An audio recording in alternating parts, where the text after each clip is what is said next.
ನಮ್ಮ ಈ ಮೈಲೂರು ಗ್ರಾಮದ ಒಂದು ಬಡ ದಲಿತ ಕುಟುಂಬದ ಒಬ್ಬ ವ್ಯಕ್ತಿ ತನ್ನ ದುಡುಕಿನ ನಿರ್ಧಾರದಿಂದ ಬಾಳಿ ಬದುಕಬೇಕಾದಂಥ 3 ಮಕ್ಕಳ ಪ್ರಾಣವನ್ನು ಕಳೆದು ಇನ್ನೂ ಹೆಂಡತಿ ಮತ್ತೊಂದು ಮಗು ಉಳಿದು ಇವತ್ತು ಅದೃಷ್ಟವಶಾತ್ ಅವನು ಜೀವ ಕೊಟ್ಟು ಈ ಘಟನೆ ಆಗಬಾರ್ದಾಗಿತ್ತು. ನಮ್ದು ಈ ಊರಲ್ಲಿ ಅನೇಕ ಜನ ಹಿರಿಯರ ನಮ್ಮಲ್ಲಿ ದಲಿತ ಸಮುದಾಯದಾಗ ಇಲ್ಲಿ ಯಾವುದೇ ಸಮುದಾಯ ಸಮಾಜ ಇರಲಿ ಒಬ್ರಿಗೊಬ್ರು ಹೇಳ್ಕೊಂಡು ಕೇಳ್ಕೊಂಡಿರ್ತೀವಿ. ಆದರೆ 2-3 ವರ್ಷ ಊರಾಗ ಇರಲಾರ್ದ ಕಾರಣ ಮಾನಸಿಕವಾಗಿ ಅವ ಏನು ಕುಗ್ಗ್ಯಾನ ಅವು ಪಾಪ ಸತ್ ಸ್ವರ್ಗದ ಅವನಿಗೆ ಗೊತ್ತು. ಅದನ್ನು ಸರ್ಕಾರಕ್ಕೆ ಒಂದು ಮನವಿ ಮಾಡ್ತೇವೆ, ಉಳಿದಂಥ ಹೆಣ್ಮಗಳಿಗೆ ಮತ್ತು ಮಗುವಿಗೆ ಒಂದು ಮನೆ ಕೊಡಿಸುವಂಥ ವ್ಯವಸ್ಥೆ ಮಾಡಿ. ಇವತ್ತು ಸರ್ಕಾರ ಎಲ್ಲ ಎಲ್ಲಿ ಕೇಳಿದ್ರು ನಾವು ದೀನ ದಲಿತರ ಪರ ಅಂತ ಹೇಳ್ತೇವೆ. ಆದ್ರೆ ಇರ್ಲಾಕ್ ಸೂರು ಇರ್ಲಾರ್ದೇ ಪ್ರಾಣ ಕಳ್ಕೊಳ್ಳೋಂಥ ಪರಿಸ್ಥಿತಿ ಇವತ್ತೇನು ಬಂದದ ಸಮಾಜದಾಗ. ಇದು ಇಡೀ ಮಾನವ ಕುಲಕ್ಕೆ ಈ ಸಮಾಜಕ್ಕೆ ಇದು ಒಳ್ಳೆಯ ಸಂದೇಶ ಅಲ್ಲ. ನಾವು ಜಿಲ್ಲಾಡಳಿತಕ್ಕೆ ಮನವಿ ಮಾಡ್ತೇವೆ, ನಾಳೆ ಅಥವಾ ನಾಡಿದ್ದು 2 ದಿವಸದಾಗ ನಮ್ಮ ಹಿರಿಯರೆಲ್ಲ ಹೋಗಿ ಡಿ ಸಿ ಅವ್ರಿಗೆ ಭೇಟಿಯಾಗಿ ಸಾಲ ಬಾಧೆ ಇದರಲ್ಲಿ ಇದನ್ನು ತೊಗೊಂಡು ಅವನಿಗೆ ಪರ್ಯಾಯ ಮಾಡಿಕೊಟ್ಟು ಇದ್ದಂಥ ಒಂದು ಕೂಸಿಗೆ ಅವ್ನ ಹೆಂಡತಿಗಾದರೂ ಬದುಕಲಿಕ್ಕೆ ಅವಕಾಶ ಮಾಡಿಕೊಡ್ಬೇಕು.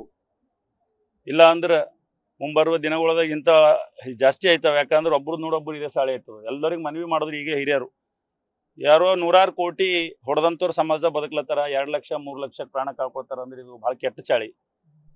ಇವತ್ತು ಸಾಲ ಇದ್ರೂ ದುಡಿದು ತೀರಿಸಿ ಯಾರಿಗಾರ ಹೇಳಿ ಯಾರ ಕೊಟ್ಟು ಏನೋ ಮಾಡ್ಬೋದಾಗಿತ್ತು. ಆದ್ರೆ ಅವ ತೊಗೊಂಡಂಥ ನಿರ್ಧಾರ ಅವ್ನು ಬಿಡಲಿ. ಆ 3 ಮಕ್ಕಳು ಏನು ತಪ್ಪು ಮಾಡಿದ್ರು ಪಾಪ. ಬಾಳಿಗೆ ಬಾಳ್ಬೇಕಾಗಿದ್ದಂಥ ಮುದ್ದು ಮಕ್ಕಳು ಅವ್ರ ಮುಖ ನೋಡಿದಾಗ ಇವತ್ತು ಈ ಇಡೀ ಗ್ರಾಮದಲ್ಲಿ ಒಂದು ಮೌನವಾದಂಥ ವಾತಾವರಣ ಅದ. ಅದಕ್ಕೆ ನಾವು ಸರ್ಕಾರಕ್ಕೆ ಮನವಿ ಮಾಡ್ತೇವೆ. ನಾವು ನಾಳೆ 3 ಲಕ್ಷ ಸಾಲ ಇತ್ತಂತೇನೋ ಲೆಟರ್ನಲ್ಲಿ ಮೆನ್ಷನ್ ಮಾಡ್ಯಾನಂತ ನಾನು ಈಗಾಗಲೇ ಪೊಲೀಸ್ ಡಿಪಾರ್ಟ್ಮೆಂಟ್ನವ್ರ ಹತ್ರ ಕೇಳ್ದೆ. ಯಾವುದೋ ಒಂದು ಪ್ಲಾಟಿನ ಲಫ್ಡ ಇತ್ತು, ಅಣ್ಣ ತಮ್ಮರ ಜೊತೆ ತಕರಾರು ಇತ್ತು ಅಂತ ಹೇಳಿ ಹೇಳಿದ್ರು ನನಗೆ ಇವಾಗಲೇ ಸಾಹೇಬ್ರಿಗೆ SP ಸಾಹೇಬ್ರಿಗೆ ಅವ್ರಿಗೆ ಮಾತಾಡಿದಾಗ.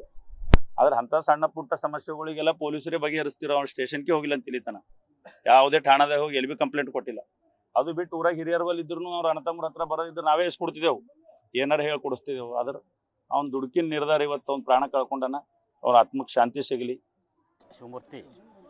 ಶಿವಮೂರ್ತಿ ಹಾಗೂ ಅವರ ದಂಪತಿಗಳ ಜೊತೆಯಲ್ಲಿ ಆತ್ಮಹತ್ಯೆ ಮಾಡಿಕೊಳ್ಳೋ ನಿರ್ಧಾರ ಮಾಡಿಕೊಂಡು ಅಂತೆ ತನ್ನ ಮಕ್ಕಳಿಗೆ ತನ್ನ ಹೆಂಡತಿಗೆ ತನ್ನ ಮನೆಗಿಂದ ಕರ್ಕೊಂಡು ಒಯ್ದು ಅಲ್ಲೆಲ್ಲೋ ಮರೂರ ಗ್ರಾಮದ ಕಾರಂಜ ಕಾಲುವೆಯಲ್ಲಿ ಆತ್ಮಹತ್ಯೆ ಮಾಡಿಕೊಂಡಿರೋದು ಭಾಳ ಕೆಟ್ಟ ದುರಂತ.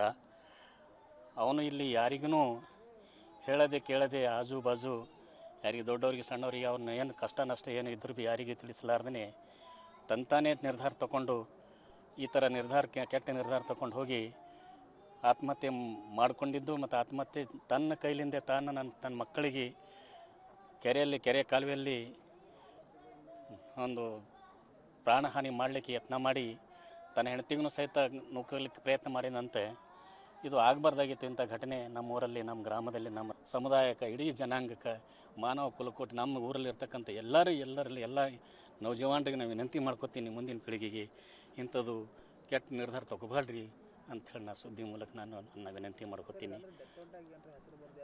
ಅದು ಏನಕ್ಕೆ ನಾನು ಈಗಲೇ ಬಂದಿನಲ್ಲ, ಡೆತ್ ನೋಟ್ನಲ್ಲೇನೋ ಅವ್ರ ಅಣ್ಣತಮ್ಮರದೇ ಕಾಟ ಇತ್ತು, ನಮ್ಮ ಸ್ವಂತ ಅಣ್ಣತಮ್ಮರದೇ ಕಾಟ ಇತ್ತು ಅಂತ ಡೆತ್ ನೋಟ್ನಲ್ಲಿ ಬರೆದಿದ್ರಂತೆ. ಆ ಥರ ನಾನು ಕೇಳ್ತಾ ಇದ್ದೀನಿ. ಹೀಗೆ ಹೇಳೋ ಪ್ರಕಾರ ಏನೋ 2-3 ಲಕ್ಷ ರೂಪಾಯಿನ ಸಾಲ ಇತ್ತು. ಏನು 2-3 ಲಕ್ಷ ರೂಪಾಯಿ ಸಾಲ ಇದ್ರನ್ನ ಬಗೆಹರಿಸ್ಲಿಕ್ಕೆ ಅಂತ ದೊಡ್ಡ ಮಾತು ಇದ್ದಿಲ್ಲ. ಇದೆಲ್ಲ ಏನಾಗಿದೆ, ಎಲ್ಲರೂ ಯಾರಿಗೂ ಸಂಪರ್ಕ ಇಲ್ದಕ್ಕೆ ಅವರವರೇ ಸ್ವತಃ ನಿರ್ಣಯ ತಗೊಂಡು ಒಂದು ಆತ್ಮಹತ್ಯೆಗೆ ಶರಣಾಗ್ಯಾನ. ಇದು ಆಗಬಾರ್ದಾಗಿತ್ತು, ಆಗಿದೆ.